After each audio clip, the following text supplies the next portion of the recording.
Hello, hello, our sweet coven. I hope that wherever this is finding you, you are taking such good, sweet, gentle care of yourself.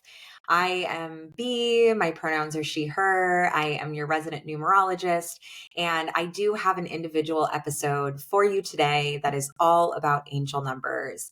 But as I recorded this episode before the United States election, I just thought it would be remiss to send it out into the world without just addressing and acknowledging maybe not the results, but how we might all be feeling right now. So, from the Coven, from Gina, from Meg, from myself, we are here. We are with you. We are standing in solidarity. We are sending absolutely all of the love and comfort and protection that we can muster. And we are also processing. We are feeling our own feelings. We are in our own grief. We are just taking things one day at a time. So we have had some requests for practical advice, obviously, for this time. And we would like to direct you to our November forecast, 11/11 Make a Wish. We put that together, yes, of course, before we knew any of this as well. But all of that information that we share, all of the practical advice, all of the self care tips, and the love and support that we offer, we still stand by. And it was always sent regardless of how things turned out on November 5th.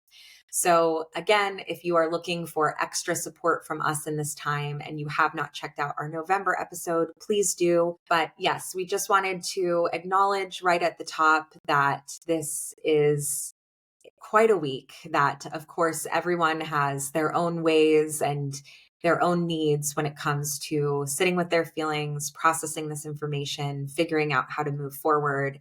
And so we are as well, but we did want to still offer our episode as planned. Personally, just cheeky, I think it's very interesting that we will be talking about another con person in the world, but I hope that this episode can provide some good, juicy information for you, maybe some insights and clarity around a topic, repeating numbers, angel numbers that you've been interested in, maybe a distraction for you in this time.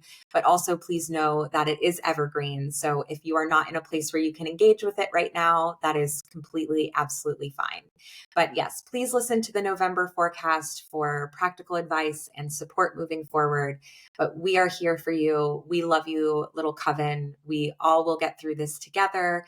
Please plug into your communities. Do what you can to take really good, gentle care. And without further ado, here is all about angel numbers. Hello, hello. Welcome back to Call Your Coven, practical advice for nonsensical times. My name is B. I am your resident numerologist here at Call Your Coven, and I'm so excited to be coming at you with a special individual episode for November, all about quote unquote angel numbers. So these are the 111s, the 222s, the 333s, etc., etc. These repeating sequences that you see out in the world. I know that you've seen them. I've definitely seen them. I even saw one today on my walk. So they are out there. And I'm really, really stoked to talk to you about them today, as I do get so many questions about these numerical sequences and what they mean. So because November is ruled by the number 11, I figured this was a good opportunity to just dive into them right away. So, first and foremost, I like to call these numbers repeating numbers rather than angel numbers. And hopefully, by the end of our time today, you will understand why. But in any case, I wanted to start off by separating the idea of repeating numbers from this concept of angel numbers, because I think looking at them as differing ideas or separate concepts is really helpful in terms of breaking down all of the many myths and stories around these mystical number sequences. And we want to do this so that you can decide how you want to work with them.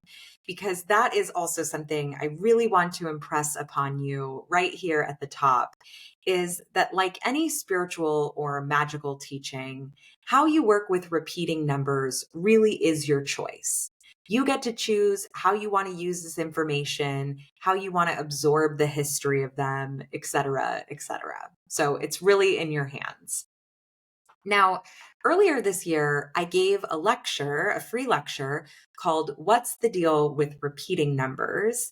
And you can access that whole lecture, the PDF slideshow, and the transcript to a super spicy chat, which Meg was actually a part of and really fun. You can access that all for free on my Substack, rebeccaskolnick.substack.com. If you want to see the slides and you want to see this presentation in full. But what I will share from that lecture is that when I started researching and putting it together, I really zeroed in on 3 questions that I wanted to explore and attempt to answer. So the first is, what exactly do repeating numbers represent in numerology? The second is, can we receive messages through repeating numbers? And then the third is, what can the history of repeating numbers offer us about their present, their future, and their uses as a tool for personal meaning making? So my favorite Sankofa method, looking back to go forwards. So starting with the first one, what exactly do repeating numbers represent in numerology? When I looked into my lineage of Pythagorean numerology, you might not be surprised to find out that repeating numbers were not a concept that were used, like readily used in ancient times in terms of how we know them today, right? These repeated sequences of quote unquote angel numbers, but rather they were used in this time period through a concept called sacred geometry. Now, sacred geometry is a vast, wide field that is very fascinating, and it definitely will not fit inside of this short episode. But in a nutshell, many scientists and philosophers alike observed repeating patterns in nature. And they saw the existence of these repeating patterns as proof of a singular and infinitely intelligent creator. And then they started to transform those visual observations into mathematics, into numeric patterns, and ultimately into symbols. Now, perhaps the most well-known symbol in sacred geometry, and of course its visual representation in nature, is called the golden spiral. And the mathematical sequence of the golden spiral is called the Fibonacci sequence. So you might have also heard of that as well. So you can always look this up online, or you can access the PDF slideshow of What's the Deal with Repeating Numbers, the talk that I gave earlier this year, if you want to see the visual representations of this. But you can also likely picture it by thinking of a pine cone, a multi-tiered petaled flower, a spiral, a leaf. It shows up in seashells, right? So you can probably think of the golden spiral. But I think this is a great example of how to see the natural progression of observation in nature to the symbol, to the mathematical representation, and the transformation kind of this sacred geometry in all of its forms, right? So you can think of a seashell as being a spiral, then we have the actual written symbol of the golden spiral, and then we have the mathematical sequence of the spiral, which is the Fibonacci sequence. And another example of a repeating pattern, and this one is specific to Pythagorean numerology, is Pythagoras's tetractys. The tetractys is a symbol that he created, and he taught his students that it was the most sacred of all the symbols, and it represented how the whole universe was built. So you can picture it first and foremost as a triangle. And if you know anything about Pythagoras, you likely know that he loved triangles. So, of course, this symbol would be in his favorite shape. But the actual triangle itself is then made up of 10 different dots. So we have 4 dots on the bottom, then 3, then 2, and then topped with this single dot. And 10, just a little fun fact, 10 was Pythagoras's favorite number. He really idealized the number 10. He said it was the perfect number. And he has all these ideas about the one dot being the monad, moving into the dyad, moving into the trinity, into the quad, right? So he has all this theory about why 10 is the all-encompassing number, and then why this triangular format of these dots in the form of the tetractys would be the story of how the universe expands on itself and is built. So Pythagoras thought 10 was perfect. So he thought 11 was too much. It was just too much number for him. So 11 was actually one of Pythagoras's least favorite numbers. And I just find that hilarious because in our modern idea of angel numbers and 11 being like the first of, I'm trying to rename these, we'll get to this later, but quote unquote master numbers, right? 11, 22, its multiples. We give 11 a lot of special attention. And Pythagoras would not have agreed with that. He would have said, this is the worst of the numbers. But he loved 10 and he loved his tetractys. Now, the last example of sacred geometry that I will share today in terms of representing repeating numbers in ancient times and how they might have been used back then is called the seed and the flower of life. You might also be familiar with this. Again, you can Google this image or find it in the PDF slideshow. But essentially, the flower of life is this whole pattern of overlapping and concentric circles. And then the seed of life is the very center of the symbol itself. And this is a symbol that can be found across cultures, across continents. It's very interesting if you look it up. There are a lot of historical sightings of this symbol. And it is generally referred to as the building block pattern for all repeating sequences. And if you don't believe me, you have to check this out. It's probably one of the coolest images I've ever seen. I'm definitely a number nerd, but this kind of took it to a whole new level. You can Google the pattern of cell division in the human uterus when babies are being created, right? So the building block pattern for all of life, it's the seed and the flower of life. And we're literally talking about the cell division that leads to the growth of new human beings. So you can look it up and you can see the cell division from one cell, which would be the monad or the seed of life, into 2, into 3, so on and so forth. And it starts to create the exact pattern of concentric overlapping circles of the flower of life. And I just really think that's so fascinating and is really pretty cool proof that magic and sacred geometry and this idea of repeating patterns is real. But in terms of like historical information about repeating numbers, like I said before, it does not exist as this modern concept of quote unquote angel numbers, or even really as one number multiple times.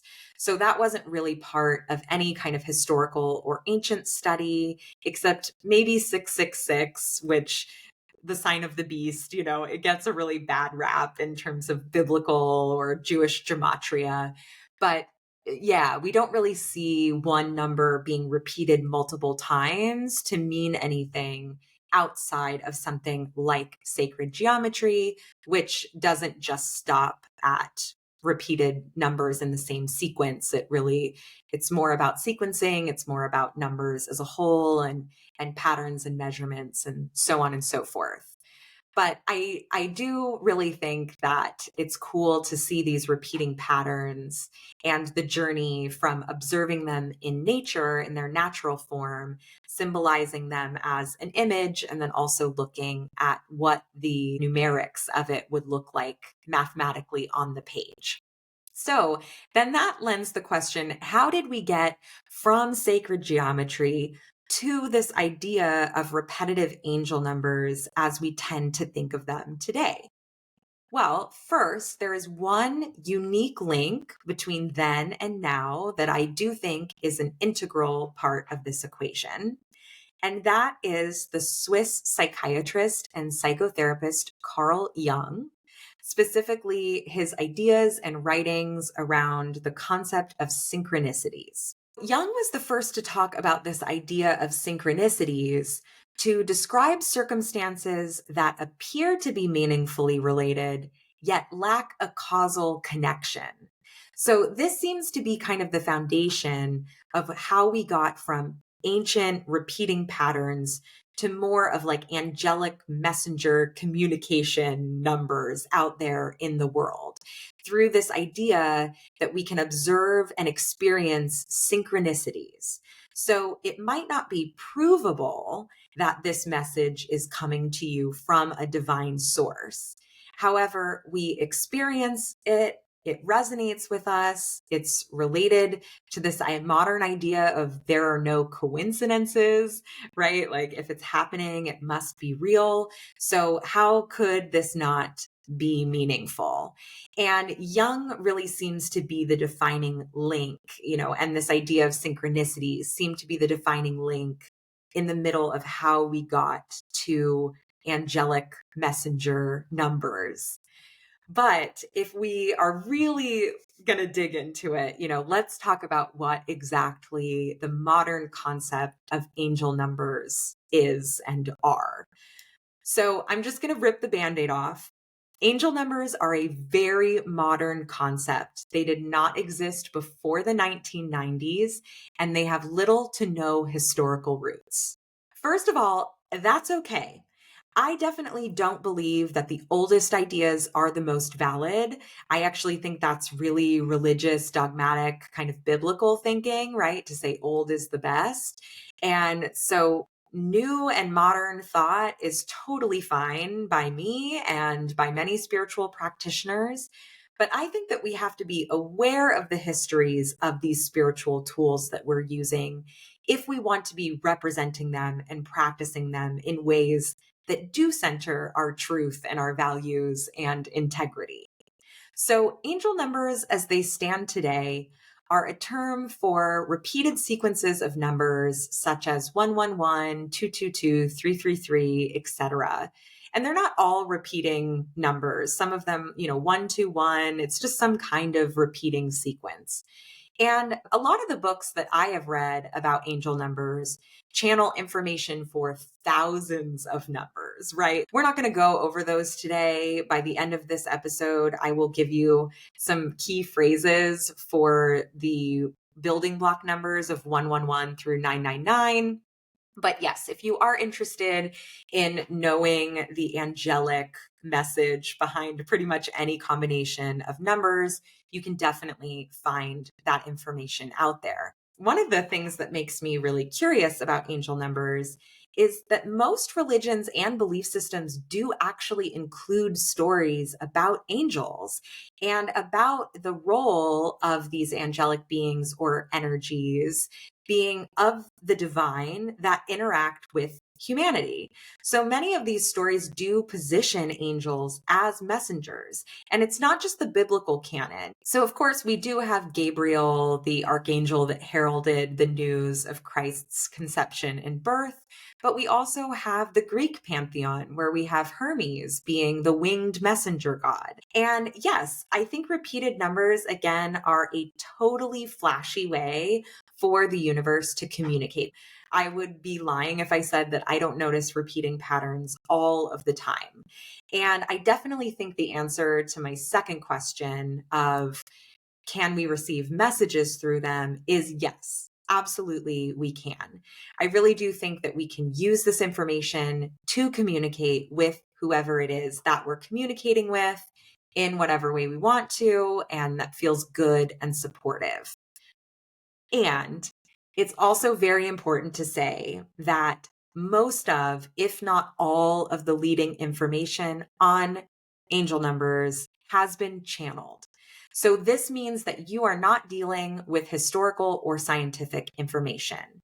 We are really hearing and receiving information that has been channeled by a person. So then we have to take that person into account. And if we're really going to talk about angel numbers, we have to talk about the Doreen Virtue problem. The term angel numbers was coined by a woman named Doreen Virtue, who wrote over 50 books, decks, and courses on angels and angel numbers, primarily through her publisher, Hay House. She was the leading person to speak to, with, and on angels and angel numbers for almost 20 years. She appeared on Oprah. She was on The View. She was very much out in full force leading this conversation.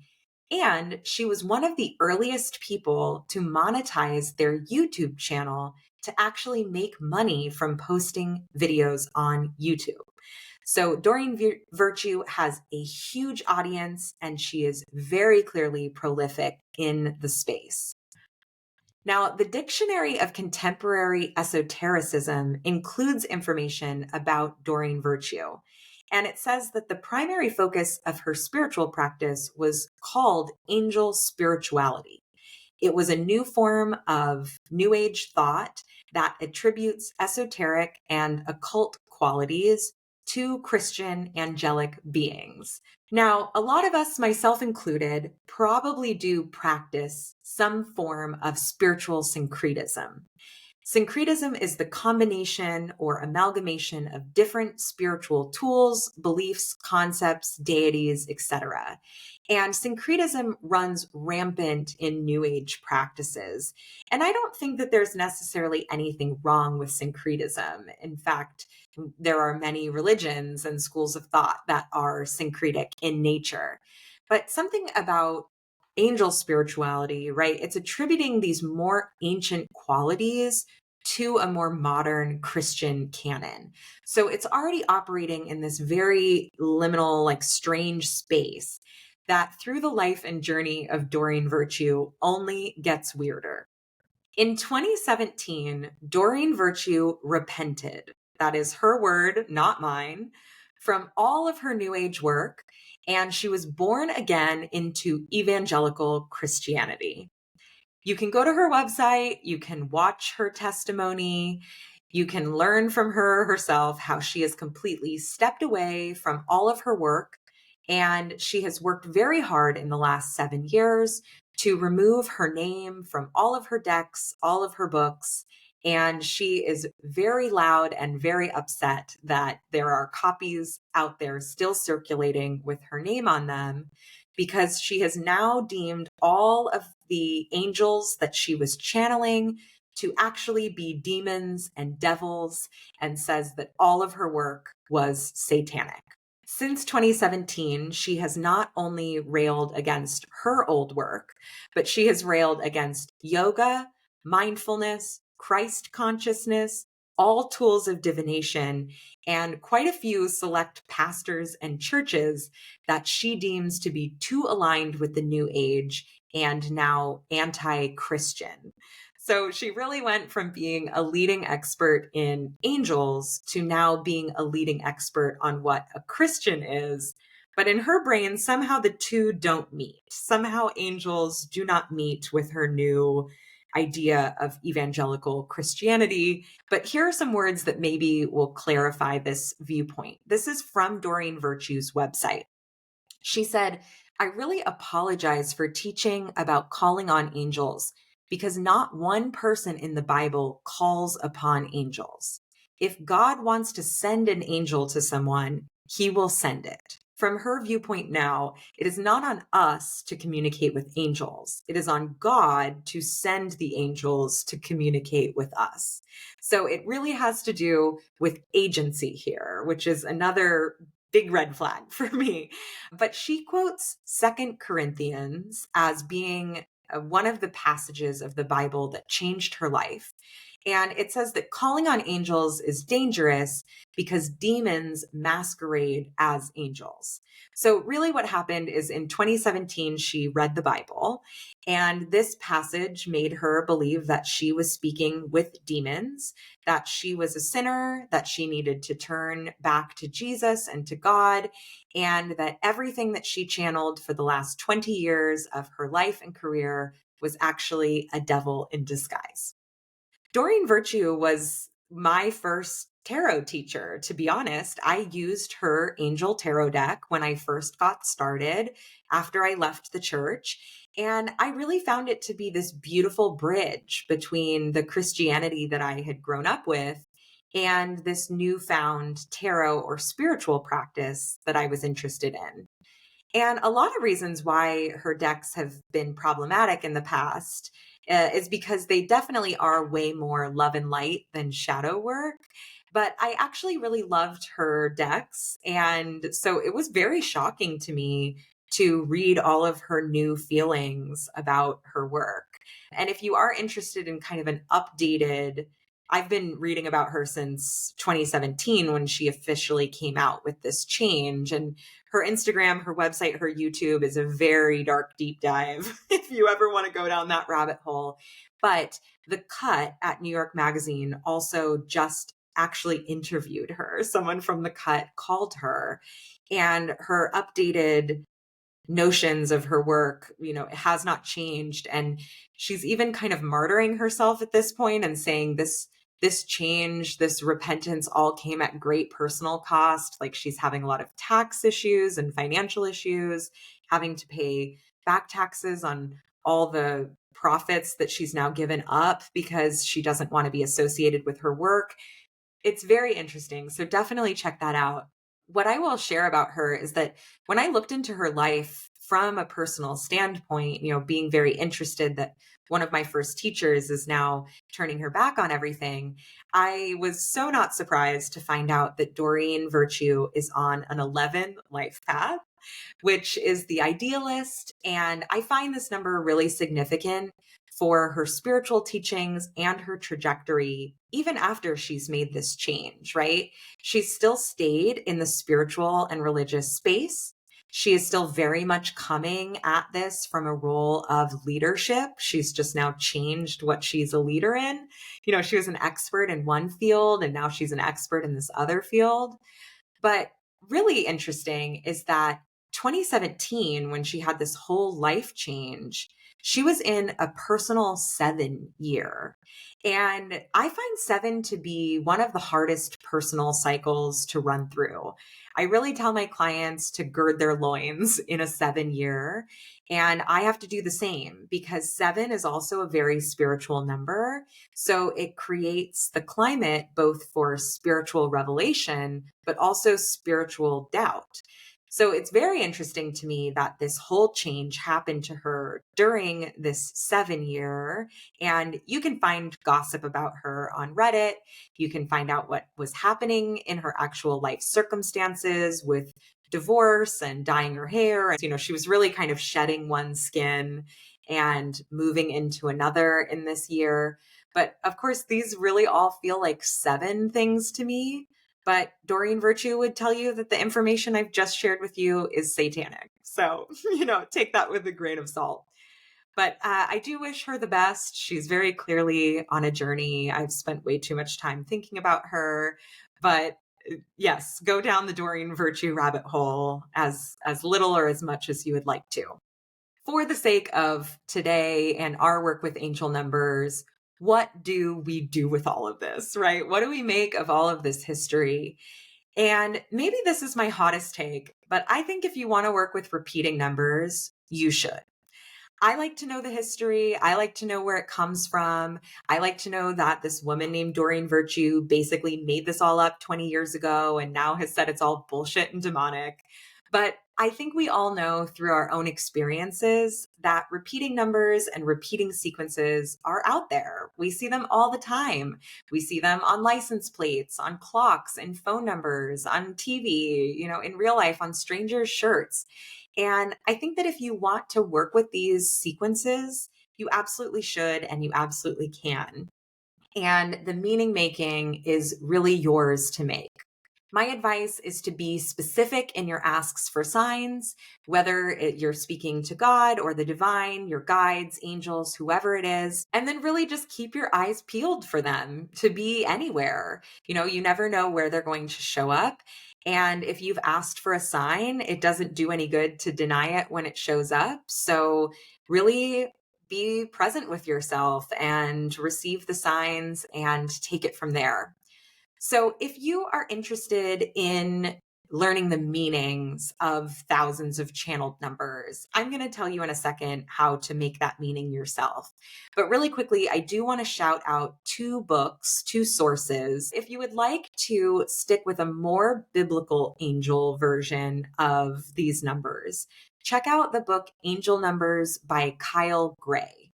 I do really feel like Kyle Gray has taken up the mantle and filled in for Doreen Virtue in kind of the Hay House and the Hay House adjacent spaces. I do know a lot of people who have taken his workshops and have really enjoyed them. I have not, but I did read his book, Angel Numbers, and I found it to provide really interesting historical and cultural information around angels themselves and kind of rooting them into these various schools of thought and various representations of angels out there in religious belief systems. So that's one part. And then the second part of the book is channeled meanings of truly more numbers than any one brain can hold. So I will say that in working with this book, when I did see angel numbers and then I would look up their meaning in the book, I did vibe with a lot of what was going on. So I do recommend it. But it does have a lot of religious language in it. So a lot of information about Jesus, a lot of, if someone maternal is talking to you, then it's definitely Mary, that kind of thing. So it does stick with the biblical angel and ascended masters themes of Doreen Virtue's work. If you're interested in angel numbers, but you want a more secular but still sacred approach, a book just came out this year called A Little Bit of Angel Numbers by numerologist Novalee Wilder, who I know personally and love her work. And I found this book to be similar to Kyle Gray's in terms of its angelic information, but is much less tied to the Bible or to these more religious figures. So I definitely think Novalee's work gives you insights into these numbers from a more secular place. Also from a Chaldean numerological place. So Novalee works in the Chaldean system, whereas I work in the Pythagorean system. This doesn't come into play very much because it is, again, channeled information about repeating numbers. But if you do like Novalee's approach, I definitely recommend her. Just know that it's not going to match things that you might hear from me because the Chaldean system is very different from the Pythagorean system. But the more you know, So Angel Numbers by Kyle Gray and A Little Bit of Angel Numbers by Novalee Wilder are two books that I would recommend if you want to know, you want a resource where you can see a number out in the world, look it up in this book, and have it deciphered for you. But today we are actually going to look at the building block numbers of 111 through 999 and look at some meaning making tools if you want to start making your own meaning, deciphering your own code of these numbers by yourself. So in my work, I am trying to rebrand and switch up the language that I use when I'm referring to these patterns. So, like I said before, I use repeating numbers instead of angel numbers. And this term tends to speak to sequences of 3 or more of the same number, repeating numbers. But then we have 11, 22, 33, etc., these double digit numbers, which are known as quote unquote master numbers. And even though this refers to mastering something instead of someone, I still kind of feel a little gross and icky with this terminology. So I've been brainstorming some possible phrases that we can use instead. I'd love to hear from you which one speaks to you. You can leave me a comment, write a review. You can email me through my website, rebeccaskolnick.com. But the ideas that I've come up with are doubled digits, expert numbers or genius numbers, lofty life paths, or learned life paths. So I don't know, but I would love to hear from you if you do feel strongly about any of these, or if you have your own ideas. I'm kind of on the hunt. But like I said right at the top, I do field a ton of questions about repeating numbers and what they mean. And while I do wholeheartedly believe that they're a choose your own adventure type spiritual sign, I do want to leave you with some ideas for making meaning out of them, and then some handy dandy quickie phrases for the traditional 3 in a row type 111 repeating sequences. First and foremost, you can start with the archetypes and key phrases of the individual numbers. For example, we'll decode 111. So if you were to see 111 out in the world, or even 1111 on the clock, you can start with the number 1.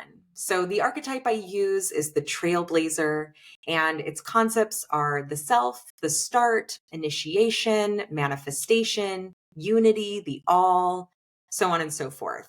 You can think about those key concepts, and then you can think about how the context with which you are seeing the repeating sequence. What conversation are you having? What kind of sign are you asking for? What is the theme or the area of life that you're asking for guidance around? How does that fit into the overall context of your life? Maybe you didn't ask for a sign and you're just seeing them out in the wild. What's going on for you personally around that moment? And then you could start to gather all of this information and kind of find the intersections and what works for you, what you think that message, what message resonates with you based on all of these components, the key concepts, the archetype, what you know about the number, and then what you know about your own life and the context with which you're seeing it. And really do not be afraid to play with this. And again, just like we ask for a sign and we don't gaslight ourselves into thinking the sign is not the sign when we see it, once you find a message that really resonates for you, take that as the message that is being given. This is a practice in self-trust. Now, I'm going to go through the phrases, but if you are interested in the numbers and their key concepts, you're not familiar with them, I do have a free building block number cheat sheet on my website, or you can snag my book, The Witch's Book of Numbers. There are tons of ways to get acquainted with these numbers, but I'm just going to give you the phrases for 111 through 999. 111, you are united with the all. 222, you are in the right place at the right time. 333, the only way out is through. 444 is the only number that I do personally attribute to angels, but you can insert guides or the divine or God or whatever terminology works for you. So 444 is not really a phrase, but this is my number that whenever I see it, I just take it as a cheeky little hello from spirit, or, a pat on the back, a kiss on the cheek, whatever feels good to you. 555 is you can weather this and any storm. 666, let your heart lead you further into this world. 777, evolve through spiritual connection. 888, you are abundantly and divinely resourced. And 999, this too shall pass. So those are our 9 numbers. If you are wondering what they mean, see how those phrases resonate with you if you just need a little cheeky phrase. But of course, you can look in a book if you want more information, or you can start playing with them yourself. So again, I really do hope that you find the knowledge that angel numbers are kind of real, kind of not real. I hope you find this freeing so that you can just start to play with them. You don't need to follow anybody's advice. You don't have to look in the book. Again, everything is really just channeled information about these numbers. So again, don't be afraid to play, and then don't tell yourself that the signs aren't real. I really think that if you can't believe in angel numbers, if it doesn't resonate with you, then find something else that you can work with, because it's really a waste of your time, you know? Just like any kind of magical tool, you can champion yourself to believe in it and figure out what works for you, know the history, add that to your context. But if it doesn't work, that's cool. Toss it out. And that is all about angel numbers. Thank you so much for tuning in. As always, please let me know what you think about all of this, what you think about the episode in a review or a comment on YouTube. And then do all of the things that help our show to thrive and grow. Like, subscribe, comment, rate, review. Share this episode with a witchy bestie, who in your life has always wanted to know about repeating numbers. The coven aspect of this does mean us, but it also means you. So please join us and find us on social media. We are at Call Your Coven on Instagram. You can check out our website, callyourcoven.com. And if you really like what you hear and you want to support the show, we are on Patreon. Right now, we have a free tier as a newsletter of sorts, so you get updates when new episodes drop. But we also do have a $5 supportive tier. It goes to helping us reimburse ourselves for the cost of creating the show. But we're going to have some additional tiers and perks for you in the coming months, which we're super excited about. And of course, you can always connect with me personally. I'm on a social media break right now, actually. So I'm not on Instagram or Threads, but my updated 2024 November self, my favorite self, like we talked about in the forecast, doesn't want to be on social media. So I'm listening to that, and I'm really focusing my energy and attention on Call Your Coven and on my Substack, RebeccaSkolnick.substack.com. And then a final announcement, I'm so excited to share that a little book I wrote earlier this year is coming out in December. It is on the intersection of numerology and wedding planning. So Marriage by the Numbers, Planning Your Wedding with Numerology is coming out December 3rd through American Marriage Ministries. It is an online officiant haven, and don't be daunted by the name. I too was very confused when they first reached out to me. I was like, I'm super gay, right? But they are a non-denominational nonprofit that ordains ministers, and they also have tons of wedding resources. And so I wrote their latest book. So Marriage by the Numbers, again, December 3rd. I will link all of this in the show notes. On December 3rd, I'm also having a launch event, a free Q&A, little party. So if you would like to come and hang out with me there, I would love to see you. And then, of course, if you are planning your wedding, I hope that you will let me and numerology be a part of your big day. So thank you for tuning in. I can't wait for Gina and Meg's episodes this month. I hope everyone is hanging in, and I will be back very soon to talk to you about December.